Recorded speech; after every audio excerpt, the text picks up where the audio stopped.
Hi guys! Today's topic is about global supply chain and logistics. There are two learning objectives in this topic, and I hope that by the end of this topic, you should be able to first explain the differences between global supply chain and logistics and the complementary of these two. Second, discuss the issue and challenges involved in global supply chain and logistics. Okay, let's now start with the first learning objective. The terms of supply chain and logistics are commonly used interchangeably. Simply said, some assume that supply chain and logistics are referring to the same processes or activities. However, both terms refer to two different things, but they are related to each other. Based on this figure, we can see that supply chain is the main concept, whereas logistics are a part of the supply chain along with other components, such as purchasing and sourcing, etc. etc. So, what is supply chain and logistics? A supply chain refers a combination of processes, functions, activities, relationships, and pathways along which product, services, information, and financial transactions move and between organizations from original producer that gets inputs from supplier and transform into outputs to the ultimate end user or consumer. Based on this figure, we can see that the supply chain started with suppliers which supply raw materials to the manufacturers. Once the goods are manufactured, they will be distributed to the retailers and lastly end at the customer. How about logistics? As mentioned earlier, logistics are part of the supply chain, and logistics will be all over throughout the supply chain, which is transport, move, store, and flow of goods and services and information inside and outside of the organization as shown in this figure. Organization here refers to all main components or partners of the supply chain, which are the supplier, manufacturer, distributor, retailer, and to the end customer. There are two main aspects of logistics, which are inbound and outbound logistics. Inbound logistics are one of the primary processes of logistics, which concentrating on purchasing and arranging the inbound movement of materials, parts, or unfinished inventories from suppliers to manufacturing or assembling plant, warehouse or retail store. Whereas outbound logistics are the process related to storage and movement of the final product, and the related information flows from the end of the production line to the end user. Okay, we have established the differences between supply chain and logistics. So, now we will compare between global supply chain and logistics versus domestic supply chain and logistics. This figure is a simple example to illustrate the difference between global and domestic supply chain and logistics. The main difference is that global supply chain and logistics involve movement of raw materials to final output across national boundaries. Example, raw materials not necessary to be supplied by home suppliers, but home manufacturer or producer can get their raw materials from foreign countries, which able to supply materials at cheaper prices. Therefore, global supply chain and logistics have more opportunities and choices in terms of getting their materials and also distributing their product outside their home countries. Also, they are not necessary to produce the goods in the home country. They also can relocate their factories to foreign countries.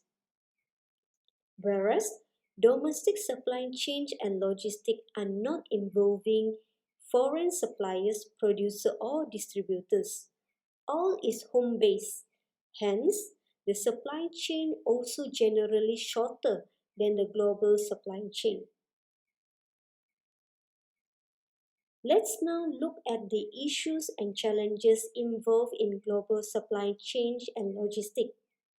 As the global supply chain and logistics are beyond the domestic country boundaries, the supply chain and logistics are exposed to a set of new external international environment which are totally different than the domestic country environment. Therefore, they provide even greater challenges when doing business outside of one home market or one home country.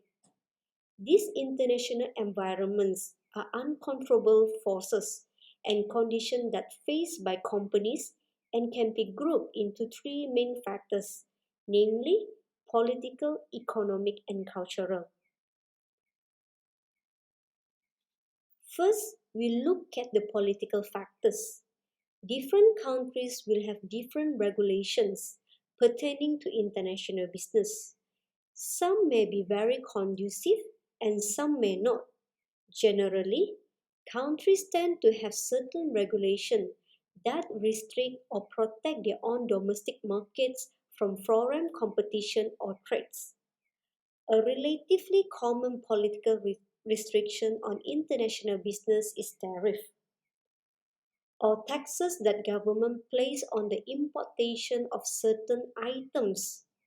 Tariffs are often established to protect local manufacturers, producers, or growers, and once tariff barriers are built, they are not easily removed.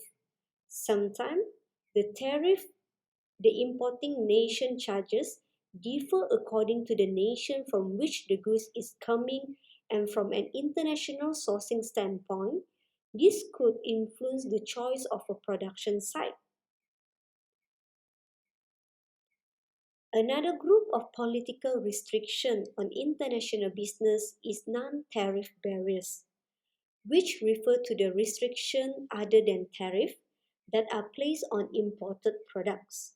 One type of non-tariff barrier is an import quota, which limits the amount of product that may be imported from any country during a period of time. Many countries or nations are concerned with stopping the spread of plant and animal disease and therefore inspect various commodities or products to make certain that they do not contain this problem. If material is found to be infested, it cannot enter the country until it is clean. Entry of other products may be prohibited because they do not meet safety standards. Embargoes or the prohibition of trade between particular countries are another political restriction on trade and generally result from political tension. For example, the US trade with Cuba has been banned since the late 1950s. This was corresponding to the installation of a communistic government in Cuba. Although the US and Cuba restored their diplomatic relationship in 2015, the trade embargo is not likely to be lifted in the short term because of strong political opposition in the United States. In a similar fashion, because of long-standing political tension, Israel and a number of Arab nations do not trade with each other, and this embargo has been extended to include nations that are sympathetic or provide support to Israel. Moreover, Governments are often more involved in international transportation than they are in domestic transportation. One reason for this is that ocean carriers and international airlines can operate as extension of a nation's economy, and most of the revenue they receive flow into that nation's economy. A number of different factors of economic factors such as currency fluctuation, market size, income, infrastructure, and economic integration impact on international business and in turn global supply chain and logistics. Consider currency fluctuation or changes in the relative value of currency. When one country currency is weak relative to another country currency, it becomes more costly to import products. But export often surge when one country currency is strong relative to another currency.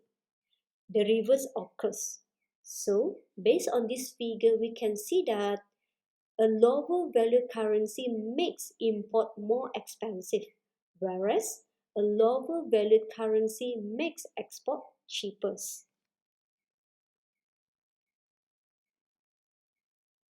Population is one proxy for market size.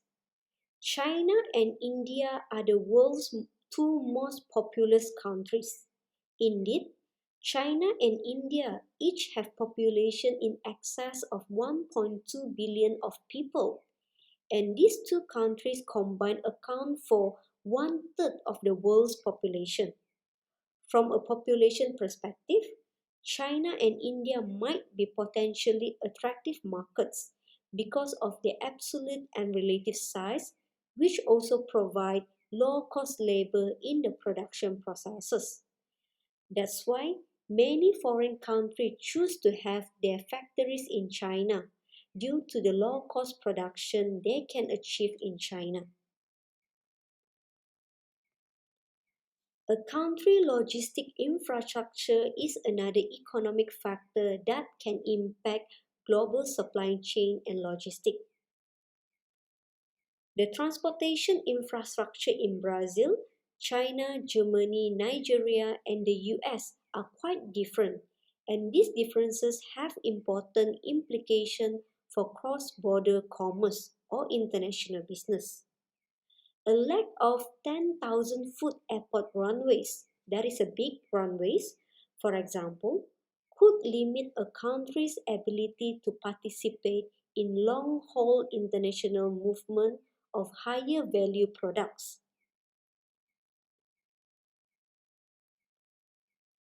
Warehousing, another key logistic infrastructure component, also varies tremendously across countries. For example, warehousing in China and India tends to be more labor intensive because they have huge population than in many Western countries. In a similar fashion, the majority of warehouses in China and India lack of management system and automatic data collection tools such as barcodes and scanner tend to be limited, and this is very important because automatic system can make the logistic become better and efficient. As supply chain and logistic are relocated around the world, the efficient movement of goods is becoming more and more important. Logistic providers are responsible for the movement of goods and face different cultural challenges in each region that these goods move. So, people must realize and accept cultural differences in order to develop strong working relationship between the partners in the supply chain. Misunderstanding, loss of money, and loss of contracts can occur if cultural differences are not accepted. A few examples just to show you how important to manage cultural differences. In the United States, making money is the goal of most decisions. Companies in the US employ the fewest people possible to get the job done. However, in some parts of China, the mentality is to keep as many people employed as possible no matter what they are doing.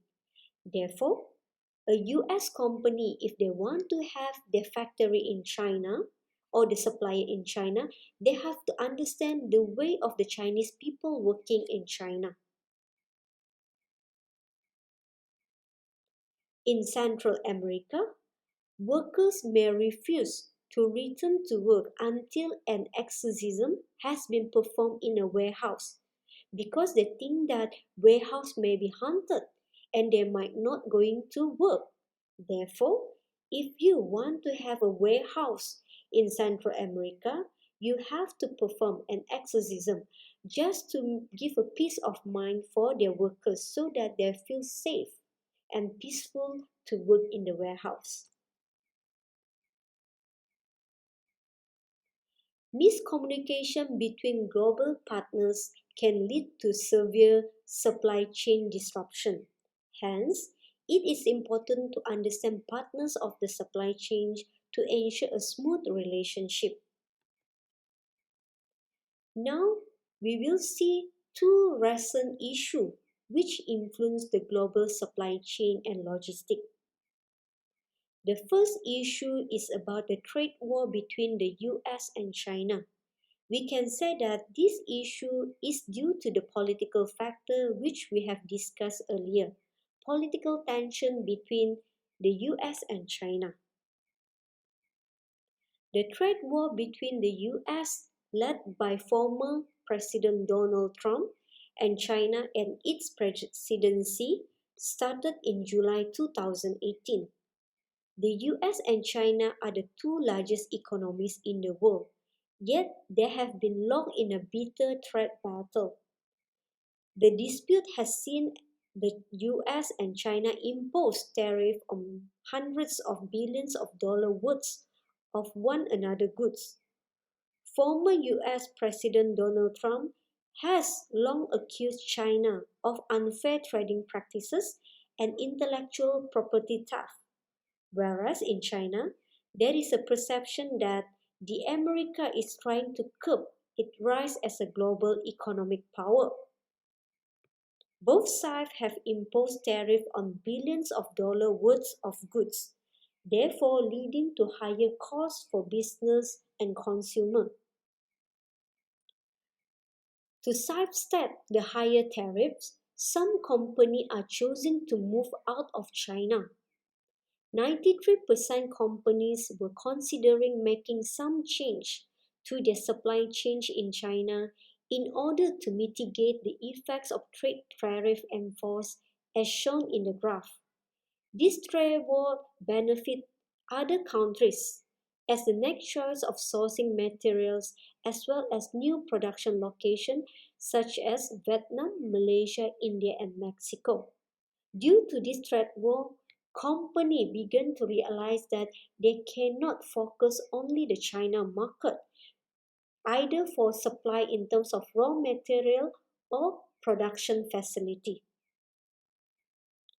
Some companies have started making changes in their supply chain and logistics. For example, Apple has announced that it would move some of its manufacturing facility from China to India. Californian solar technology company named Enphase announced it would produce some of its products in Mexico in order to avoid this tariff due to trade war. Japan famous Nintendo is also going to pull a portion of its video game console production from China to Vietnam, whereas HP and Dell could move up to 30% of their notebook production in China to other countries in Southeast Asia. The second issue is about the current COVID-19 pandemic. This pandemic has caused almost all countries on lockdown, which influence on international transportation and delay in various activities in the supply chain and logistics. Here are some examples to show how this pandemic impacts on the global supply chain and logistics.